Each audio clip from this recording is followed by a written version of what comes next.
இப்போ துரந்தர் எடுத்த ஆதித்ய தர்ன்னு இருக்கார் இல்லையா, அவரோட ஃபர்ஸ்ட் படம் நான் தான் போய் பண்ண வேண்டியது. ஓகே. நாங்கள் போய் லொக்கேஷன்லாம் பார்த்தோம், எல்லாம் பண்ணோம். அந்த படத்தில் வந்து ஃபஹத் கான் சொல்லிட்டு பாகிஸ்தானி ஆக்டர் தான் லீட நடிக்கிறதா இருந்தது.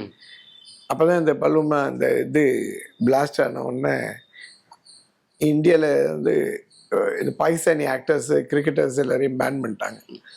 அப்போ இந்த படம் நின்று போயிடுச்சு. ஓகே. அப்போ இது என்ன இன்சிடென்ட் சொல்லிட்டு அவர் போய் பார்த்து ஸ்டடி பண்ண போனபோது அவருக்கு அது தெரிஞ்சது என்னன்னா, இந்த அதுதான் அவர் உரியா எடுத்தார்.